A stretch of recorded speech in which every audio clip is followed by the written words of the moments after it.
네, 가사 정철의 가사 작품 3인곡 설명 들어갑니다.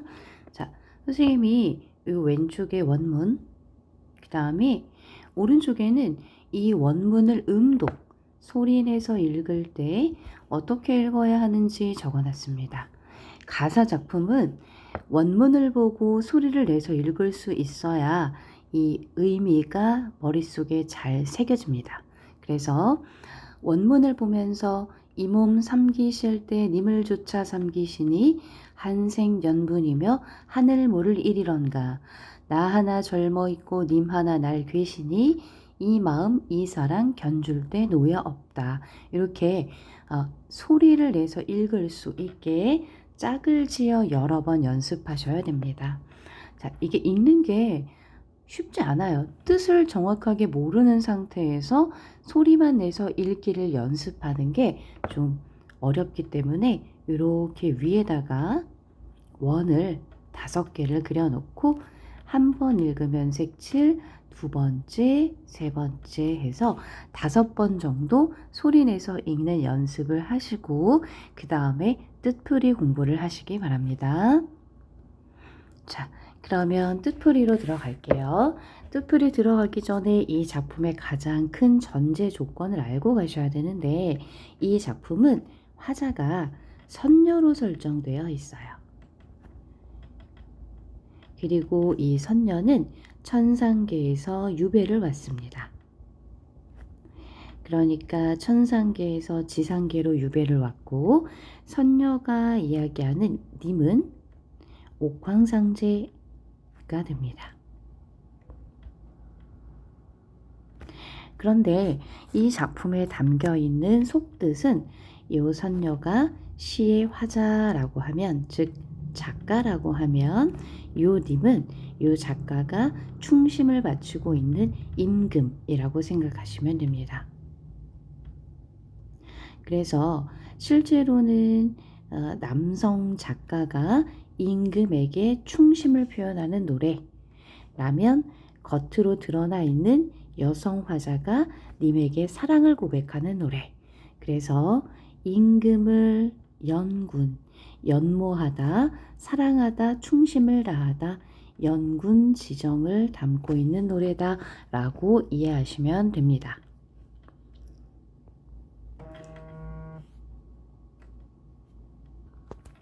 자, 그럼 본문으로 들어가 보겠습니다.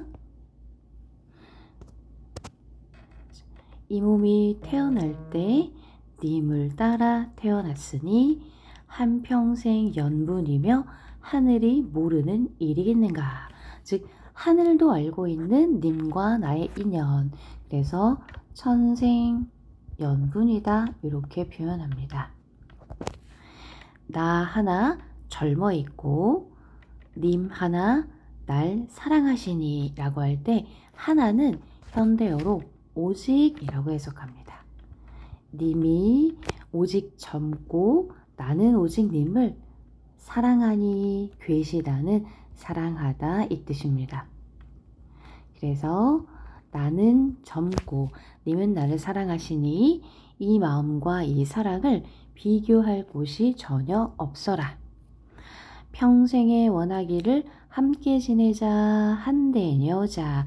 이것이 바로 화자의 소원이었습니다. 함께 지내자 하였더니 늙어서 무슨 일로 외따로 두고 그리워하는가. 자, 지금은 님과 떨어져 있어요. 엊그제 님을 모시고 광환전에 올랐는데, 자, 광환전은 바로 옥황상제를 뜻하는 단어, 여기서는 임금을 뜻하는 단어가 되겠죠. 엊그제라고 하는 건 실제로 엊그제를 뜻하는 단어는 아니고요. 마치 엊그제만 해도 님을 모시고 광환전에 올랐던 것 같은데 그 사이에 어찌하여 인간 세상에 내려오니 유배를 왔어요. 올 적에 빗은 머리 헝클어진 지 3년이라.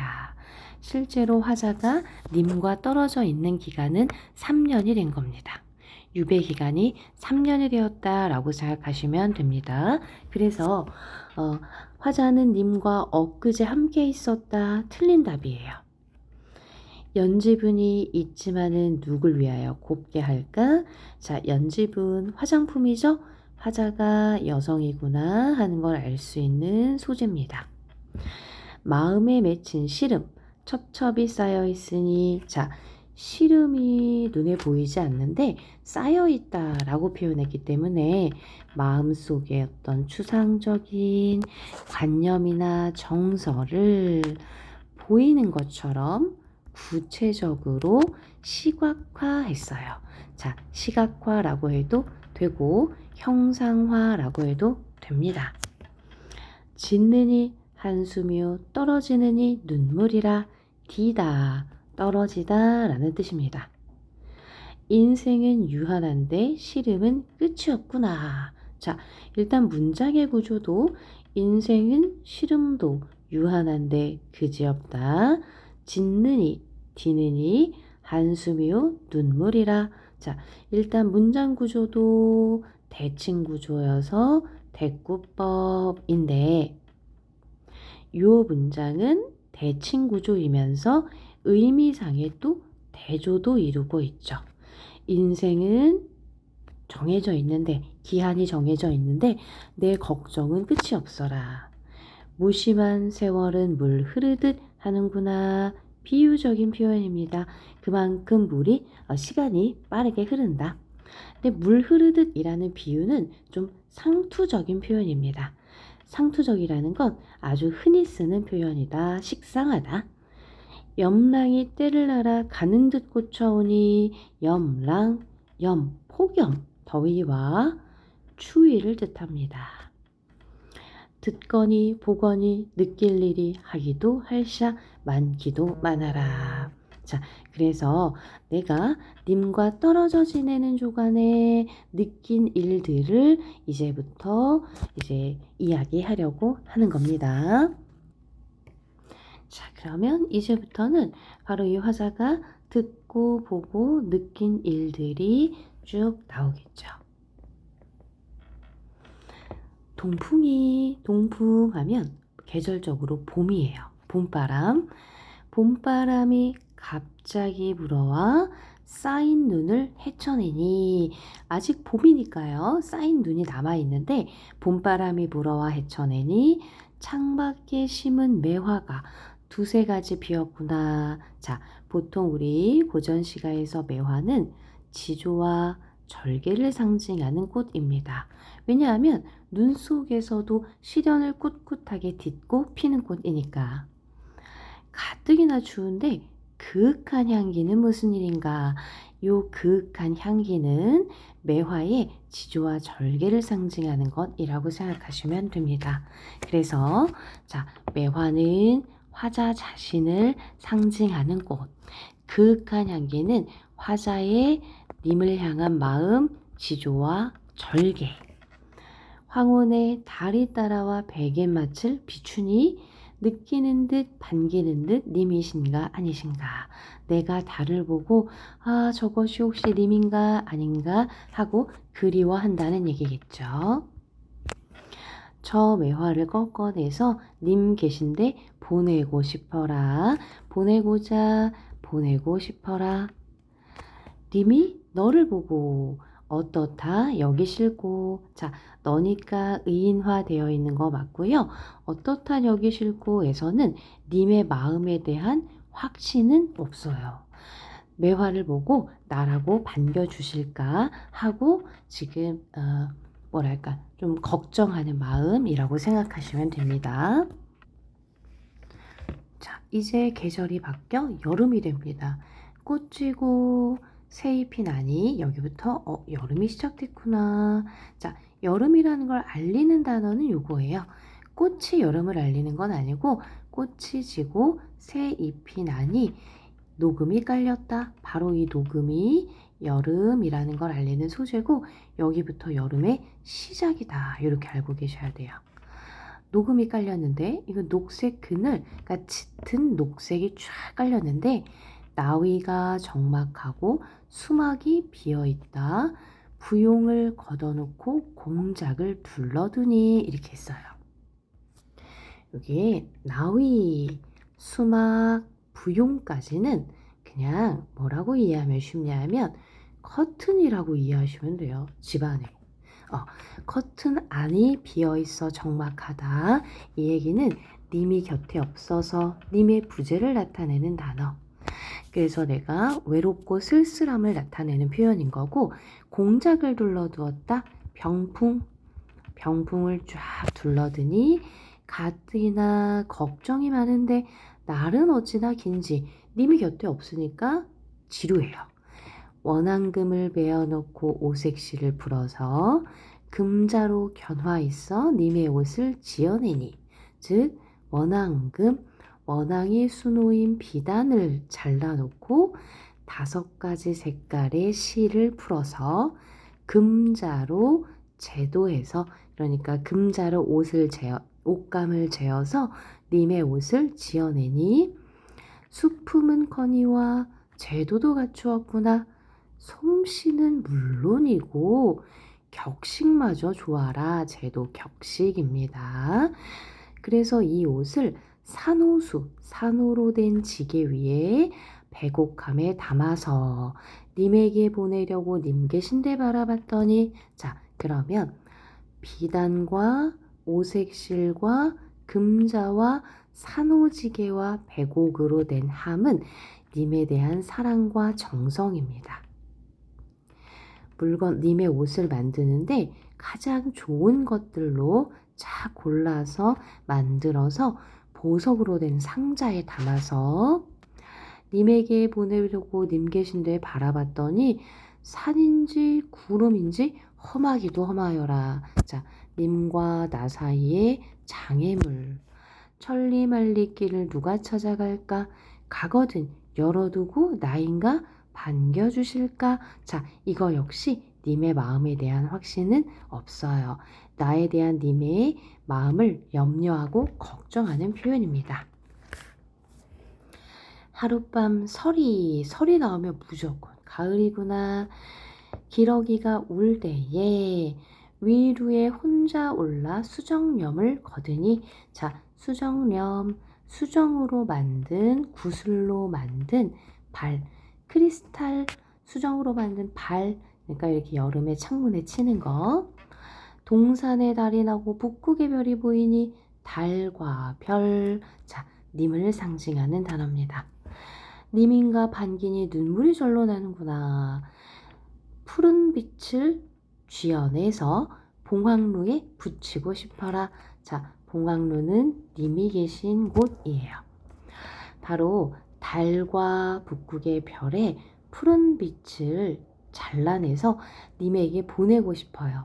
그러면 님께서 누각 위에 걸어두고 온 세상을 다 비추셔서 심상궁곡, 저 깊은 산, 구석진 골짜기까지 대낮같이 환하게 만드셨으면, 자, 이 얘기는 님께서 좋은 정치를 베풀어서 백성들에게 사랑을 받고 존경을 받았으면 하는 마음이라고 생각하시면 됩니다. 자, 이제 계절 겨울이 돼요. 온 세상이 폐색 꽉 막히니 하얀 눈, 겨울이죠. 흰 눈이 한빛일 때, 이게 무슨 얘기냐면 흰 눈이 가득히 내려서 온 세상이 하나의 빛깔일 때, 사람은커녕 나는 새도 그쳤다. 너무 추워서요. 소상 남쪽이, 자, 이거는 화자가 있는 곳. 소상강 남쪽도 추움이 이러한데 옥루구처, 이건 님이 계신 곳입니다. 저 옥루 높은 곳은 더욱 일러 무엇하리. 오타 났네요. 더욱 말해 무엇하리. 따뜻한 빛을 붙여내서 님 계신데 쏘이고 싶어라. 모처럼 비친 해를, 초가집에 비친 해를 옥루 님 계신데 올리고 싶어라. 자, 초가집은 화자가 있는 곳, 옥루는 님이 있는 곳. 그러면 여기까지는 봄부터 겨울까지 시간의 흐름에 따라 전개가 됐어요. 시간의 흐름을 살짝 어려운 말로 추보식 구성 이렇게 말하기도 합니다. 각각의 겨울에 님을 향한 화자의 마음을 상징하는 소재들이 나옵니다. 매화 나왔고요. 님의 옷 나왔고요. 청광 나왔고요. 양춘 나왔습니다.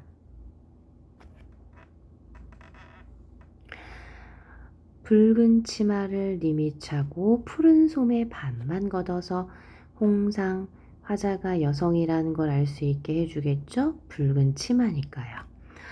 푸른 소매를 반만 걷어서 해질녘, 일모, 해질녘, 대나무 숲에서 걱정이 많기도 많아라.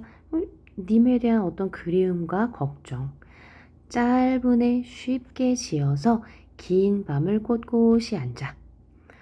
푸른 등을 거른 곁에 전공후를 놓아두고 아낍니다. 꿈에나 님을 보려고 턱 받치고 비껴 앉아 있으니 앙금이 차기도 차라. 이거는 이불이에요. 원앙금침. 그래서 원앙금침 이불과 베개. 차기도 차라. 왜? 님의 부재. 사랑하는 사람이 곁에 없어서. 이 밤을 언제 살고. 하루도 12때 한 달도 30날인데 잠깐 생각 마라 이 시즘 있자 하니 아유 님 없는 이 기나긴 세월을 이제 그만 잠깐 잊고 시름을 잊어보자 했더니 마음에 맺힌 시름이 뼛속까지 깨쳐 있어서 편작이 열이 와도 전설 속의 명의입니다. 이 병을 어찌하리? 왜냐하면 이거는 상사병이거든요.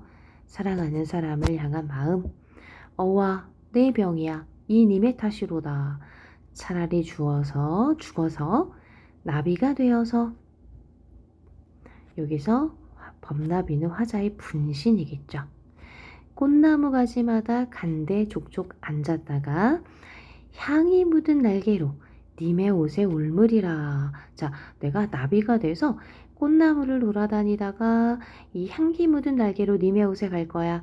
님은 나인 줄 몰라도 나는 님을 따를 거야. 님에 대한 변치 않는 마음을 다짐하는 이 노래 이렇게 정리하시면 됩니다. 작품의 어떤 부수적인 설명이나 요약 정리되는 것들은 현장에서 함께 하겠습니다.